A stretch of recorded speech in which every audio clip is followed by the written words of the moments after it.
Aku Kenapa ketika tuh? hire orang lebih ngelihat sifat mereka daripada kemampuan mereka. Kenapa? Sifat itu jauh banget lebih susah diubah daripada kemampuan. Halo Builders, selamat datang di Blog Dev Talk, sebuah podcast yang akan mengulas proyek-proyek menarik, tren terkini, dan potensi keren yang dihadirkan oleh teknologi Web3 atau juga blockchain. Saya Green Man Ron, selaku host Blog Dev Talk yang akan menemani Builders kali ini.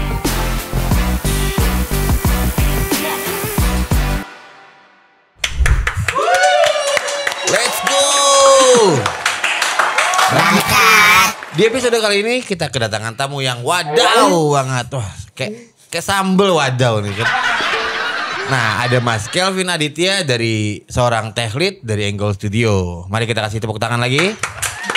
Halo Mas Kelvin. Halo Mas. How are you? Baik Mas. Sehat Habis ya? ngopi Mas. Habis ngopi. Oh iya. Ngopi dulu sih. Habis ngopi baru botol. Oh iya betul. Belum mulai udah nih kayaknya nih. Oke, sebelum kita ngobrol-ngobrol nih mulai boleh ceritain gak sih sedikit background dari Mas Kelvin? Ya, aku sekarang jadi tech lead di Angle Studio. Kita itu Web3 software house yang bisa cover mobile apps, website, dan sampai implementasi Web3 dan blockchain technology lah. Dan mostly klien kita dari luar dan sekarang lagi coba-coba nyari market project di Indo gitu. Oke, tapi berarti memang nggak cuman blockchain area aja ya, tapi non blockchain pun juga ada. Betul. Kita tapi mostly blockchain, cuma kita juga cover lah yang biasa. Oke, yang biasa tetap diterima lah ya. Kalau diterima sayang duitnya. Yoi, asal ada duitnya kan. Yoi, betul. Nah tadi kan disebutin nih tech leadnya di Angle Studio gitu. Bisa ceritain lebih dalam gak sih si Angle Studio ini? Angle Studio ini kayak tadi, kita bisa develop apapun, yang mau liar-liar atau yang bahkan aneh-aneh bisa kontak ke kita. Kita bakal konsultasi. Aneh-anehnya mencurigakan nih gue. Iya, sampai shady pun kita coba, kita bisa konsultasi sama kita kan. Kita udah sering banget ketemu klien yang aneh banget dan liar banget lah. Jadi kalau emang cocok requirement dan duitnya, kita bakal ambil gitu. Oke, jadi selama apapun requirementnya tapi fee-nya cocok gitu, gas lah ya. Yoi. Gitu. Tapi jangan nge-cam juga kan ya? Betul. Jangan, bahaya gitu. Biar orang aja nge-cam, kita mau bikin aja udah ya. Betul. Kita just developer doang. Kita ya filter kan? juga lah, yang straw scam jangan diambil gitu. Oke, siap. Nah, sebelum jadi tech lead, bisa ceritain gak sih perjalanannya gitu, start dari mungkin ketika kuliah atau sekolah gitu sampai akhirnya jadi tech lead di bidang blockchain. Aku ini emang backgroundnya IT dan aku kuliah di BINUS. Pertengahan kuliah itu emang udah mulai-mulai terjun di dunia Web3. Kenapa? Awalnya itu sebenarnya bareng teman aku sebut aja inisialnya. Ricin Parata. Itu bukan inisial, itu nama lengkap. Kalau inisial tuh RT gitu, RW gitu. Lu sebutinnya inisial Ricin Tanata. Gak sekali lo nama bapaknya disebut. Oke, Lanjut. Dengan dia tadi itu kita ketemu satu klien ini, kita tuh kerjain jadi desainer aja. Desainer grafisnya untuk keperluan, emang dia itu influencer. Cuma setelah beberapa bulan dia tuh pengen ngerjain suatu Web3 project, Web3 simple lah pas itu. Dan dari situ snowballing aja sampai sekarang jadi projectnya segala macem. Oke, palu gada lah ya. Iya, palu gada Betul. kita. Oke, jadi palu gada disikat semua lah ya. Yang penting selama ya udahlah, namanya juga jualan ya kan. Daripada nggak ada jualan kan, ntar dapur nggak ngebul gitu. Ngerti nggak lo? Kurang tua berarti. Nah, boleh sharing nggak sih sedikit nih ke teman-teman builders gitu kan? Kalau mereka mau jadi developer, mungkin bisa ngasih kisi-kisi kayak startnya dari mana dulu, lalu ada cabang-cabangnya kemana gitu. Untuk awal developer sih mungkin kita bahas di blockchain atau Web3 space dulu ya. Yes. Kalau bisa pelajarin foundational skill dulu. Tahu kenapa itu dibikin. Jangan tahu cara teknisnya gimana atau product design dan product thinking itu penting banget sebagai foundation. Dan juga kalau misalkan ada suatu programming language, contohnya JavaScript, pelajarin dulu, dalemin bener-bener sebelum pelajarin turunan-turunannya kayak frameworknya. Pelajarin basicnya dulu gitu. Soalnya banyak yang nge-skip itu lah. Oke, jadi benar-benar basic mulainya di dasar fundamentalnya dulu dan lain-lain, baru nanti ke teknikalnya yang lebih Advance. dalam gitu. Nah tapi kalau dari pembagian gitu kayak infrastrukturnya gitu, di blockchain ini ada berapa banyak sih gitu? Di blockchain sendiri bidangnya banyak banget ya. Kayak yang kita tahu mungkin paling umumnya EVM base, Ethereum, Matic atau apa-apa. Kalau kita lihat lebih dalam lagi sebenarnya blockchain itu banyak banget. Ada blockchain custom kayak Hyperledger atau spesialisasi company kayak Corda R3 gitu. Enggak sesimpel Ethereum doang, banyak banget bidangnya. Cuma untuk pelajarin blockchain yang umum seperti Ethereum karena resource dan learning points-nya udah lebih jelas lah. Itu bisa masuk dari situ dulu baru kemana-mana lagi gitu. Oke, karena juga untuk secara prakteknya project pun atau company gitu ya, memang lebih banyak di EVM base gitu ya. Enggak juga. Cuma karena orang pada taunya itu orang punya tendensi buat pakai itu duluan gitu. Oke, lebih common things lebih banyak digunakan gitu ya di EVM base. Oke. Nah, kalau dari situ ya basic dasar fundamental. Kita ngomongin developer. Soft skill perlu gak sih? Oh, banget. Oke. Aku ketika hire orang lebih ngelihat sifat mereka daripada kemampuan mereka. Kenapa? Sifat itu jauh banget lebih susah diubah daripada kemampuan. Sifat gimana kemalasan mereka ataupun rasa ingin tahu mereka itu jauh lebih penting lah dari kemampuan mereka. Soalnya susah banget ngubah sifat itu. Oke, ngerubah watak susah, tapi kalau ngomongin ngerubah skill as in technical itu masih bisa dibuild lah ya. Betul. Kayak gitu. Oke, kalau contoh gitu ya, yang kira-kira soft skill yang harus dimiliki seorang developer apa sih gitu? Pertama sih lebih untuk developer sendiri soft skill yang paling aku pentingin itu rasa ingin taunya. Oke. Dan rasa ingin mencobanya, soalnya di bidang developer sendiri secara overall bukan Web3 doang emang sangat amat dinamis. Setiap tahun bisa pelajarin sesuatu yang baru. Kalau orang udah males belajar ini, dikit-dikit susah lah gitu, itu bakal susah banget. Gitu sih. Oke, jadi nggak bisa ngebangun dirinya sendiri gitu ya kalau malas gitu. Ya intinya ya ada kemauan pasti bisa lah ya terjadi kayak gitu. Benar. Nah, oke, menarik. Nah, transisi gitu ya. Dirimu kan memang udah basicnya developer gitu. Lalu terjun ke blockchain gitu, di mana new technology gitu. Transisinya gitu atau perubahannya sebenarnya secara teknisnya gitu ya. Banyak gak sih perbedaannya gitu antara developer non blockchain dengan developer blockchain? Nah, kalau aku sendiri ini bukan sombong. Ya nggak apa-apa, kalau sombong boleh, nggak usah banyak-banyak gitu kan. Tapi kalau disombong sedikit aja terus dilepas lagi gitu. Oke. Kalau kebanyakan gue buang loh. Karena aku emang basicnya udah full stack dari awal dan fondasi aku udah kuat banget khususnya di JavaScript.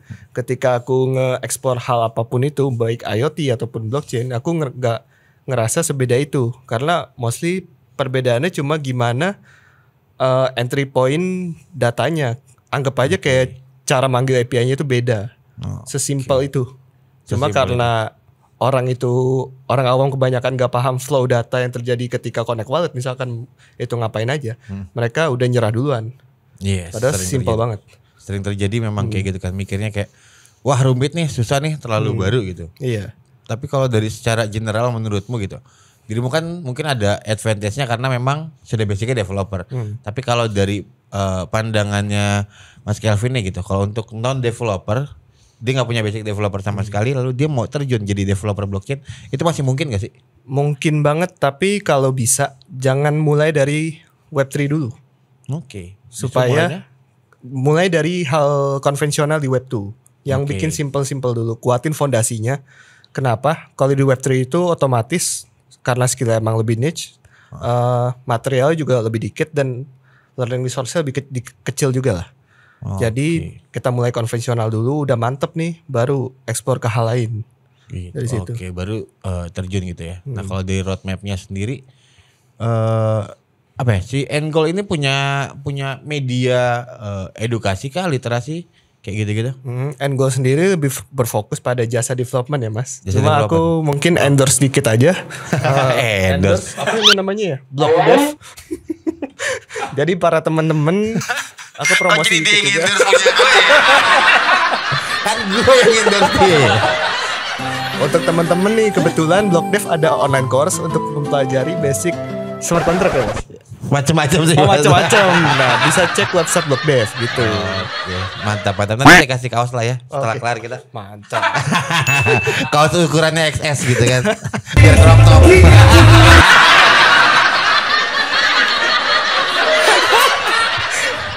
Oke. Nah, kalau dari Mas Kelvin sendiri gitu, dirimu fokusnya lebih kemana sih gitu yang dirimu pelajarin?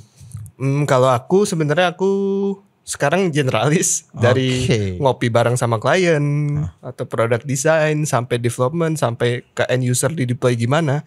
Cuma untuk aku sekarang lebih ke development khususnya kalau blockchain itu ke social protocol stuff, jahit social identity, decentralized identity semacamnya gitu. Oke. Nah, tapi kalau di luar dari jasa development gitu ya si Angle. Dia punya produk sendiri gak sih? Atau udah bikin? Untuk end goal kita ada rencana, cuma karena timeline kami sangat amat penuh. Oh, makin sombong kan dia.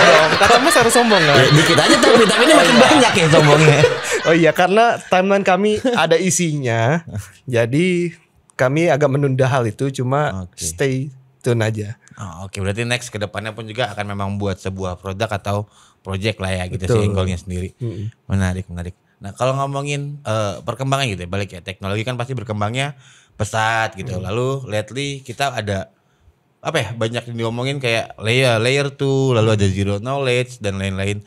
Nah, menurut pandangannya Mas Kelvin nih gitu, improvementnya si blockchain ini it's a good thing gak sih gitu kalau tentang dengan adanya layer 2 atau zero knowledge ini? Pastinya. Nah, ini narasi yang menarik di ZK karena lagi trending dan narasi lagi ke bawah ya. Iya, Jadi ya L2 khususnya ZK ini pastinya jadi solusi untuk efisiensi dan skalabilitas. Tapi yang paling pembedanya itu kan konsep ZKPA sendiri, zero knowledge proving, di mana bisa buktiin suatu data tapi ngambil data yang ada di scope validasi itu aja. Nah, jadi sebenarnya ZK ini bukan dipakai untuk nge-replace yang udah ada. Tapi lebih ke jadi opsi di mana penyimpanan data di blockchain itu punya opsi privacy lah. Ada Ketika blockchain pada umumnya Ethereum misalkan itu semua data publik, semua data betul. kelihatan semua. Cuma ketika di ZK Rollup sini ada data-data yang bisa disembunyikan lah ketika untuk di-share di apps ataupun pihak manapun. Jadi tetap ada tambahan security levelnya jatuhnya gitu ya. Mungkin simpelnya kalau use case ZK yang paling aku suka itu ketika di voting system pemilu misalkan. Kalau di blockchain pada umumnya semuanya kan kelihatan tuh. Nah, sedangkan masalah di online voting sendiri ketika negara mau implement itu salah satu masalah krusialnya ada di anonimitas. Ya betul, anonim. Dengan blockchain pada umumnya gak bisa kayak gitu, pasti ke share. Betul. Bagaimanapun mungkin bisa dengan homomorphic encryption lah ataupun signature dimodif-modif lah, diakal-akalin lah. Cuma dengan ZK ini provide cara yang aman dan scalable untuk use case itu. Jadi memang sebenarnya improvementnya juga berdampak besar gitu ya. Tapi balik lagi ya note-nya bukan menggantikan tapi memberikan improvement tambahan dari layer sebelumnya. Tadi kita udah banyak ngomongin fitur gitu, improvement di dalam blockchain teknologi dan lain-lain. Tapi kalau kita balikin dengan manusianya gitu ya, menurut Mas Kelvin di Indonesia ini ataupun juga di global gitu, udah banyak belum sih yang tahu blockchain teknologi semestinya? Oke, kita lihat di Indonesia dulu. Salah satu main problem aku ketika nyari orang itu sangat dikit developer yang ngerti Web3 di Indonesia. Itu orang sangat amat dikit lah. Makanya aku pengen mencoba. Bahkan aku ada ngedidik beberapa orang supaya mereka paham Web3 itu dengan cara yang mudah. Menarik. Dan kebanyakan dari orang yang aku tanya, misalkan orang mau entry itu dan nyerah, mereka sesimpel nggak paham cara flow datanya aja. Ketika aku jelasin mereka kayak dan bisa gitu. Sesimpel itu. Berarti memang minim gitu, jangankan di global, Indonesia aja pun juga sedikit banget gitu. Bahkan di global pun juga sesedikit itu kayak. Yes, indeed. Karena bayangin aja klien luar aja datang ke aku gitu. Sesedikit itu resource Web3 di luar juga gitu. Makanya sebenarnya kalau kita ngomongin opportunity gitu ya, sebenarnya a big opportunity gitu ya ketika buat teman-teman yang memang mau jadi earlier gitu ya, Mas, earlier adopter, di mana nanti ketika teknologi ini semua orang sudah menggunakannya, ya udah kita tinggal menuai nggak sih? Iya. Nah, tapi kalau menurut Mas Kelvin sendiri gitu, mass adoption di global gitu ya dan juga Indonesia, kira-kira bisa terjadi berapa lama lagi sih? Dari aku kisaran 3 sampai 5 tahun. 3 Khususnya sampai 5 dua bidang ini sih menurut aku, supply chain dan banking. Supply chain dan finansial. Oh, oke. Mungkin 1-2 tahun oke, cuma lebih belum mes-mes amat. Lebih kayak pilot project atau POC udah mulai berjalan dan develop di negara masing-masing lah. Dan sebenarnya sekarang udah mulai juga di negara lain, khususnya Estonia ataupun di US ada Walmart, itu mereka udah lumayan matang supply chainnya. Oke. Gitu. Berarti memang sudah banyak gitu yang digunakan gitu. Nah, tapi kalau dari menurut Mas Kelvin sendiri lagi nih gitu. Tadi kan ada nyebutin ada financial sector gitu dan supply chain. Harusnya memang si blockchain ini lebih kemana sih gitu menurut dirimu, yang akan bisa jadi pioneer industrinya berkembang pesatnya akan ada di sektor mana sih? Di sektor dimana perlu traceability data dan keamanannya tinggi, which is kedua bidang itu, supply chain dan banking. Misalkan banking itu untuk integrasi antar bank, misalkan gak usah jauh-jauh sampai interkontinen atau gimana, antar bank dulu. Sistemnya dengan blockchain jauh lebih terintegrasi karena sekarang agak tersegmented sistemnya. Tiap bank sistemnya agak beda, sistem settlement dan dispute-nya agak-agak kadang, dan dengan blockchain ini mungkin paling dekat itu CBDC ya, bisa nge-solve semua ini gitu. Mempermudah. Tapi apa ya? Mungkin balik ke apa ya? Sikon di Indonesia bahkan di global juga gitu kan. Kebanyakan kan justru malah project-project atau produk yang ada tuh tidak berkaitan dengan dua itu gitu loh. Dan most likely ya scam lah ya, standar gitu kan. bikin token gitu kan. Produk segala macam, jualan kertas gitu, ujung-ujungnya scam gitu kan. Nah, dari pandangan Mas Kelvin sendiri gitu tentang the scam thing, selalu banyaknya project yang bertebaran di dalam lingkup global ini tuh gimana Mas? Menurut aku ya betul, banyakkan scam, tapi kita juga harus lihat kita itu blockchain masih di early phase banget dan masih banyak orang banget bereksplorasi ke segala macam hal. Mungkin ada oknum-oknum yang manfaatin hal ini buat ngelakuin project gak jelas, yang penting duitnya aja. Tapi di sisi lain bisa bawa pengaruh baik juga, makin rame kah, walaupun emang ada efek buruknya ya. Cuma makin banyak eksplorasi di bidang baru itu bakal dapat mempermudah inovasi dan penggunaan nyata ke depannya gitu. Oke.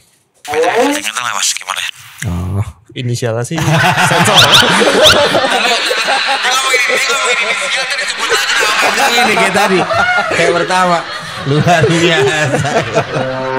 Gak habis pikir gue. Salah Nurul emang. Oke, balik mas adopsi token produk gitu kan. Pemerintah itu sebenarnya punya andil besar nggak sih mas? Gitu. Menurutmu? Untuk pengembangan blockchain Indonesia ya? Pastinya iya, karena ujung-ujungnya kalau udah suatu use case itu gede di suatu negara, pasti bakal masuk tuh pemerintah kan. Cuma dari sisi Indonesianya, apakah mereka bakal ngedukung hal itu dan ngasih keringanan-keringanan lah. Untuk Indonesia sendiri sekarang udah mulai terbuka, khususnya Bapeti gitu, udah lumayan terbuka dengan kripto, dan semoga kedepannya bakal lebih mendukung lah. Cuma dari situ balik lagi, aku juga kurang paham regulasi Indonesia, gitu sih. Saya juga sebenarnya nggak paham sih apa yang diregulasi sama dia. Yang penting bikin dulu aja, jangan takut. Iya betul. Tapi sebenarnya apa ya, kalau kita ngomongin regulasi, di luar sana mereka sudah ada meregulasi DeFi. Gitu. Nah, harapanku pun juga dengan adanya kemarin kan regulasinya si kripto gitu kan, lalu ada regulasi carbon trading gitu. Harapannya sih regulasi ke depannya ya mungkin lebih ke produk gitu ya kan, NFT, DeFi dan lain-lain, pemerintah tuh bisa turut serta lah gitu buat ngebantu biar oh ya udah gas gitu. Jadi ada apa ya, ada yang menampung gitu. Udah ngobrol banyak ya kan, udah panjang kali lebar juga, sudah lumayan hampir 2 jam tadi kita ngobrol ya. Yang nyampe gitu. Nah, di endingnya nih, dirimu kan juga punya apa ya, software house lah ya bisa dibilang gitu. Nah, selama ini kalau nyari talent gitu ataupun nyari tim gitu, developer kayak gimana sih yang dicari tuh? Nah, Ini karena aku emang fokusnya lebih ke Web3, balik lagi ke natural Web3 di mana Web3 itu bidang yang baru, perlu eksplorasi yang sangat amat luas karena bakal banyak pakai protokol yang kecil atau bahkan baru di launching. Nah, karena itulah aku nyari trace di mana mereka belajar sesuatu yang baru itu cepat dan niat. Oke. Jadi nggak takut duluan ketika belajar sesuatu walaupun itu a whole new thing karena kita emang belajar sesuatu yang baru tiap bulan atau bahkan tiap minggu. Oke. Walaupun emang topiknya blockchain tapi anaknya itu banyak banget. Masih bisa dipecah lagi layer 1, layer 0, layer 2 itu beda semua cara implementasinya.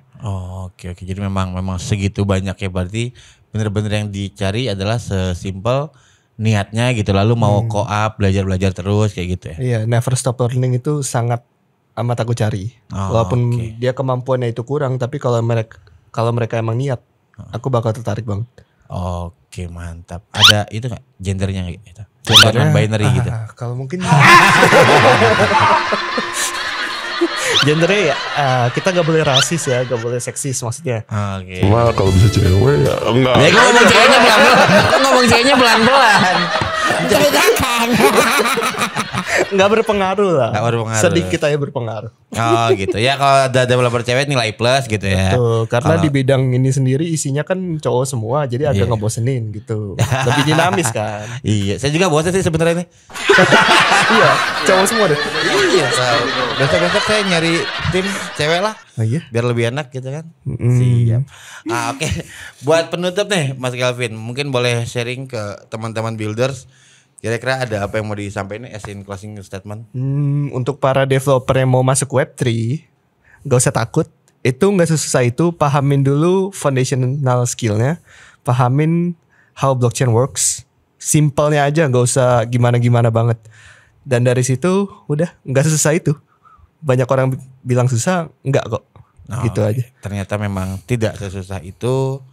Jadi ya udah, niatnya dulu dikumpulin, lalu digas belajar. Kita bisa belajar bareng. Mantap. Terima kasih banyak Mas Kelvin untuk ketersediaan waktunya. Udah mampir ke podcastnya BlockDev nih kali ini. Terima kasih juga buat builders udah selalu nonton setia. Jangan lupa untuk terus mengikuti perkembangan dunia Web3 dan blockchain bersama BlockDev ID. Bisa mampir ke Telegram grupnya kami atau juga cek di website kebenaran.